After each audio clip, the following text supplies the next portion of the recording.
Hello everyone, this is a new iPower clip. We're gonna try to do more iPower clips, and they'll be shorter ones, but there'll be more. For those who don't know yet, iPower is a social network and it's also a lifestyle. So the iPower social network is a big community of people who come together based on the iPower lifestyle.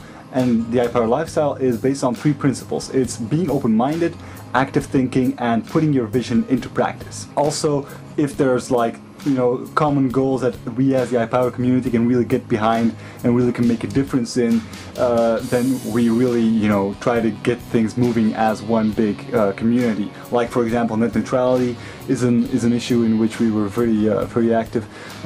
Speaking of which, a lot of good stuff has been happening on that front. Obama and his transition team are already making really cool changes in reviewing the FCC and stuff like that to make sure that net neutrality will remain perfectly intact. And he's really, it looks like Obama is really coming through already on his promise of making sure that the openness of the internet is protected. Which is really cool. I just wanted to mention that. No, we've been found guilty of not having done video replies in the longest time. We haven't talked about people's responses on YouTube in forever, so we're gonna do that today. The video replies we're gonna be talking about are the ones from Remy and Milltown Kid. Links are in the sidebar, but we'll be showing pieces that are most relevant here. Yeah, it's really cool to have you guys to be back in the flow, back in to doing iPower clips full force and getting video replies again. Yeah, we got great replies from Remy and Milltown Kid. You asked us viewers what we want to change about ourselves. First thing I want to do is be more open-minded about stuff, that's for sure. I want to learn a lot more things. Second thing I got to do is to get better myself, be more true with myself. I'd love to tell you I don't smoke anymore, but that's not true. Sometimes I do smoke, on a much less regular basis than before, but so I've got to change that. It's amazing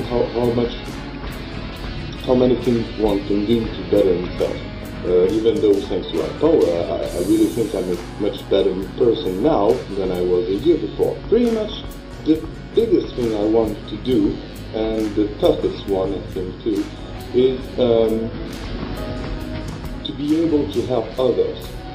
But for that I've got to maybe first help myself, because I think the biggest point, the biggest satisfaction you can get from life is not to be happy yourself, but it's allowing others to be happy as well. I think the most important point he mentioned was that he wants to do stuff to help other people, but actually found that he should, first work on himself as, being a really stable, happy person. And I think that's a really important building block. As an extension of the last clip, which was about active thinking, I kind of want to add that when you are really working on self-improvement, it's important to kind of take a very rational approach towards the values you're placing in it. For example, someone may say like, well, I'm going to work on improving myself. I'm gonna, I play the guitar and I don't actually play that well. I should get better at it. It's actually possible that when you think about it, and you think about it in the long term, you actually decide that, well, in the long run, I'm not going to do anything with it. It's not going to make me a happier person. And that's what I mean by rationalizing, like really having a good rational long-term look at your goals and really making sure that these are goals that make you happy and that actually contribute to your life in the long run. Yeah, I mean, you should be very be very aware of false goals you might be setting for yourself.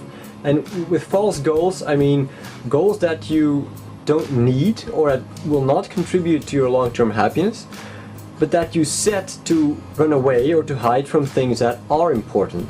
For example, if you say you're a guitarist, you play in a band, and of course you're going to want to improve your skill because it's your life, it's your income, it's what you do. So sure, that's good, focus on that, get better at it. In the long run, you will reap what you sow, definitely. But for example, what if you're just playing guitar as a hobby, and at the moment you have some sort of emotional issues or problems, your girlfriend dumped you or something. and you fixate on the playing of the guitar to get better at it, as a patch, as a band-aid, to cover that up, to go like, no, I don't want to deal with my emotional problems, I'm gonna vent, I'm gonna just, play the guitar. And I'm not saying venting is a bad thing, it's by all means it's good, but don't make a fixation out of it, don't make an obsession out of it, and definitely don't make a goal out of it. Don't say like, that's my goal in life, while it's just a band-aid for something that's more serious or more underlying, like the emotional problem. Deal with that, make that your goal. Don't make up goals that, might be more convenient, but ultimately don't add up to anything. Yeah, exactly. That's really, I mean, when you look at people around you, the sad thing is that is what most people actually do. They have problems, everyone has, areas where they feel inadequate, everyone has sort of, problems with their own character, but what most people do to patch it up is they simply have fixations and they lose themselves in those fixations. Some people have, less productive fixations, and for those people it's very clear that they're not handling it in a good way. But a lot of people also have like fixations that are very, very socially accepted as, that's a good thing, that's really good that you're doing that. And the sort of the downfall, the trap that people find themselves in there is they get confirmation from everyone. I mean, it's very easy to do something, to set a goal, like, for example, I mean, that playing the guitar thing is a silly example, but let's take that example. It's very easy to take that and say like, this is what I'm doing, I'm serious with it, and make sure that everyone confirms, and everyone sort of, confirms your position and says like, yeah, good, keep going.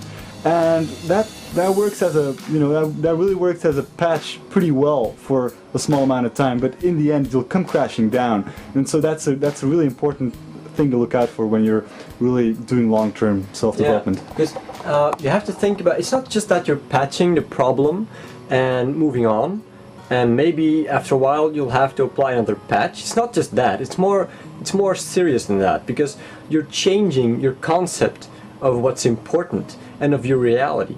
Yeah, well, I think that's a very good point. I think we can just move on to the next video reply, which is Milltown Kid. Let's check it out. Alright, now to the question.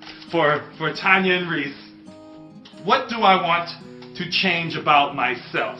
I actually, at the same time, I want to comment on something Reese and Tanya were talking about in the video, where you want to focus on like the smaller things, end up having a bigger change.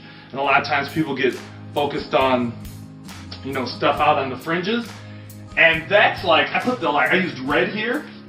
Here's my, here maybe you can like get in closer. Here's my my thing about how to change stuff. And what you want to do is focus on I put the little guy there that's you, and then here's your room, your house, your neighborhood, your city, your state, whatever country in the world.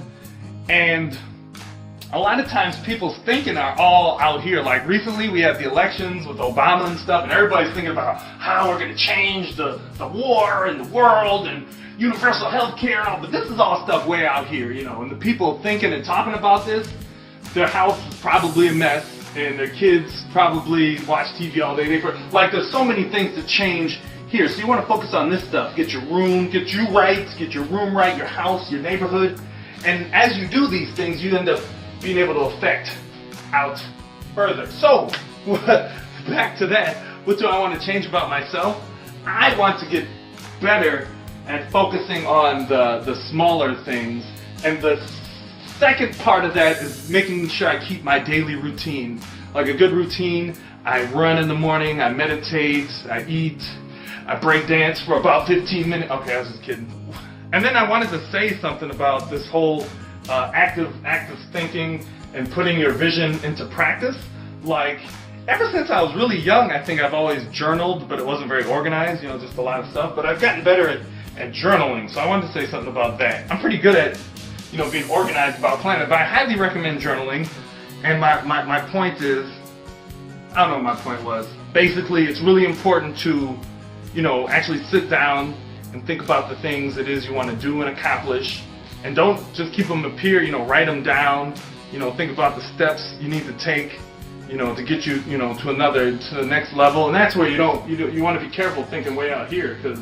No, I totally agree with you, because if you don't focus on yourself and then work out from that, like, it's like building a house or whatever. If you try and build the outside before you build the structure, it's going to fall down. Exactly. We always enjoy Milltown Kid's video replies because he's just a good vlogger and has great iPower related points to make. And he really made a very good point there about his circle of influence. Your circle of influence might be small, but you work on that and you keep, contributing and keep working and developing, getting better at having positive effects on your circle of influence. It will expand and you will be able to do bigger and better things. Yeah, it's very important that you always see the difference between things that are in your circle of influence and things that are in your circle of concern. These are just terms I'm blatantly ripping off from Stephen Covey, who writes the 7 Habits of Highly Effective People. But what he's saying is very correct here, in my opinion. Everything that's in your circle of influence are things that you can change within your power. Like quitting a habit, for example, is in your circle of influence. Helping a friend is in your circle of influence. Everything that is not in there is in your circle of concern. Global economy, for instance. You can't change that right now. So why is it your circle of concern? Because all you can do is be concerned about it. You can't fix it. You can't influence it. So basically it's relevant. It's useless. Okay, it's good to think about it. It's good to talk about it. It might, be productive to, as a person, get an opinion on that yourself. But don't beat yourself up over it. A very good example is the past. Everything that's in the past is in your circle of concern. Everything. Don't beat yourself up over a mistake you made yesterday or a year ago. Learn from it. One thing I wanted to add something about was the daily routine thing he talks about, because that is so good. I mean, it's like if you really build a daily routine for yourself filled with things that you find important, it really is one of the best character builders you can have, in my opinion, because it puts you in such more of a proactive, active thinking state of mind. Let me give you just an example. If you're really building on a daily routine and you keep adding and switching out things that are important to you, keep improving on it. Let me tell you just the example of maybe someone comes to you and says like, hey man, I take ice cold showers every morning and it's really fucking good. It really helps me, makes me it makes me feel a lot more sharp, and it's really good for your health too. If you're a person who really builds a lot on daily routines and really works a lot on self-improvement that way, you may actually change from someone who would respond to that with, holy shit man, that's really fucking hard. I mean, ice cold showers, that's fucking hard. You may change from that response to someone who says like, well, I may do that, that's really in my interest. I'm someone who automatically goes for stuff to implement in my days if it can really help me, if it can really benefit me. Okay, it may be hard, but I'm gonna try to do that. Because your normal response, a normal person's response would be like, fuck that shit, that's fucking nuts, cold showers every morning. But to really be a person who constantly builds on daily routines, that really gets you in a different mindset, and it gets you in a much stronger sort of character mindset that allows you to cope with change that may be hard, but that may benefit you a lot more easily. This is Dean nodding after what? Yes, I agree. Okay, yeah, and also the thing he said about writing stuff down about things you want to improve, also awesome. I said in the last bit that we always, want to avoid confrontation with things we should change, or things we don't want to do, or whatever, and that's actually like, sometimes it can happen very subconsciously. You can have a thought like, oh, I should do this, yeah, well, whatever, I'm gonna do something else, and you forget it, and it's killed. You killed the thought and it's gone. But if you actually condition yourself to be more proactive about stuff, and really when like a thought like that pops up, it's like, damn, I should do that. You write it down. You make it concrete. It grows. The thought grows. It becomes a plan. It becomes something like, yeah. If I do it like this and like this, that could work very well. And you know, that's a really good mentality to build upon. Of course, a very good way to do that, writing things down, is posting it on the iPower social network, because there other people can Not respond to only it. is that a very good way, it is the only way. You know, I think we're gonna like keep it at that for now in this clip. We're gonna get to the third principle in one of the next clips as we promised. Dean has a question for the viewers. Do I? Yeah, I do. Yeah, we're going to be asking questions probably at the end of every iPower clip, maybe just at the end of some or most. And you know, you guys can reply with a video response, and we'll be using that in the next iPower clip to give our opinion on that. So the question for this week is, what, in your opinion, is identity? You know, who are you? What is the thing that defines who you are and separates you from other people? See you guys on the social network. Just, you know, check it out, sign up, hang out in the chat room, post. See you there. See you next clip. See you later, guys.